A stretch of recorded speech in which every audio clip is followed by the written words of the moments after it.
Listen, I grew up in a union household too. My father's a Teamster, and I think that if it wasn't for the Teamsters, I wouldn't have straight teeth and be able to be here on TV with you right now. But let me tell you, I think that they're important to American society. I think that they've been getting it on the chin the last couple of years, by a lot of right-wing groups, and that's why they're supporting Democrats, because Democrats support them. The reason why a lot of this country is in trouble is because of the weaknesses of unions. I mean, Stuart is absolutely right. Unions are what form the basis of working people. And by the way, in terms of their spending, this is a New York Times article today, where it shows that corporations spend massive amounts more in the last month than unions do. You know what, the thing is, Mark, you're holding something up and you're making my point completely. You know what corporations do, because they're for free markets. They're not for unionized, subsidized, unionized workers who are overpaid, they're over-benefited, and frankly, the ability to get someone. Go ahead, Stuart, am I wrong? Where am I wrong here? You're teachers wrong. In, wait a minute, you're totally teachers wrong. in Wait, not only New Jersey, but also in Wisconsin, Let me not go to have ahead. their benefits cut or their salaries cut, and you know what they got cut? Their jobs got cut.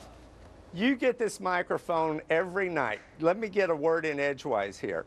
CEO pay went from 40 times the average worker in 1980 to 422 times the average worker today. Wages, take-home pay is lower today than it was in 1973. You know what, Stuart, though? You know what? If you don't like it, get the CEO out, vote him out, or sell the stock. Yes, you can, guys. We're going to have to leave it there. Stuart Acuff, thank you. Planned Parenthood is set up that way. There's chapters all over the country. Just because one chapter maybe that is it's not one chapter, Chris. It's not one chapter. It's chapter after chapter after chapter. But there's probably hundreds of chapters across the country. And maybe hundreds of them violating, doing things like overbilling. Right now, it's not illegal in California anymore, but it still is in New Jersey. Go ahead, Mark. Everyone that gets government funds, we should be transparent about it, whether it's Planned Parenthood or Halliburton, whether it's the right-wing or left-wing group. But my problem is when people only focus on one side. Absolutely, we should look into Planned Parenthood and make sure they paid it. As you pointed out, it was legal in California. There's a lawsuit. We'll find out in New Jersey. If they've been overpaid, they should pay back. Leslie, am I the only one here who pays taxes and is absolutely furious that a group like Planned Parenthood, forget about my ideology, forget about where I stand on abortion. I want to know when a group is taking $1.3 billion of my hard-earned tax money. You know, I wake up every morning, I kiss my wife goodbye, I pat my kid on the butt before he goes to school, and I go work my ass off, pay taxes, and this group takes $1.3 billion, and we don't know where it's going. Well, again, this is not the only group, and I agree with Mark. It's left or right. It's not just Planned Parenthood, and it is precarious that this is the group we're talking about with an election in November. All right, go ahead, Curtis. If we have them, they're to rights, right? They're cold-busted, right? They've cooked the books. I want to see them in chains and shackles. And I want to see the leaders of Planned Parenthood booked like common criminals, so we send a message to all. You can't rip off the taxpayer. We have to leave it there. Leslie, this is not a guy you want owning a building in your neighborhood.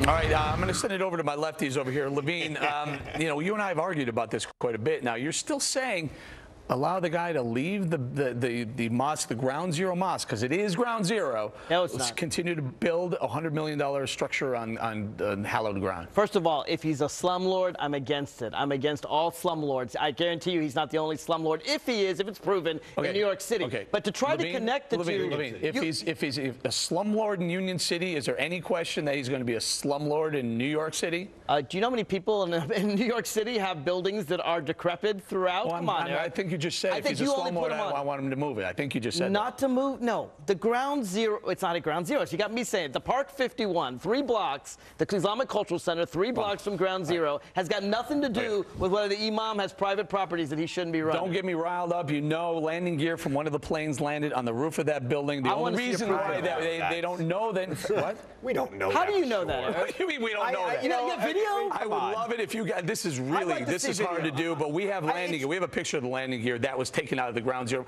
The ground zero mosque. It's ground zero, guys. I lived and worked down there. It was ground zero. Go ahead, Christopher. Listen, you say move it, though. Bottom line is this. I think that we're at a point now where we kind of have to move it. It's not going to get built there. I think that there needs to be some sort of compromise that everybody could be happy with, everybody could agree with. But I also think that people are piling on this guy right now. They are. This mayor wants to get his name in the paper. He wants to get on TV. Here he is having a press conference saying the guy is allegedly a slumlord. We don't know for sure. We don't know when he owned the property. We don't know what this guy said. Christopher, congressional workers owed $9.3 million.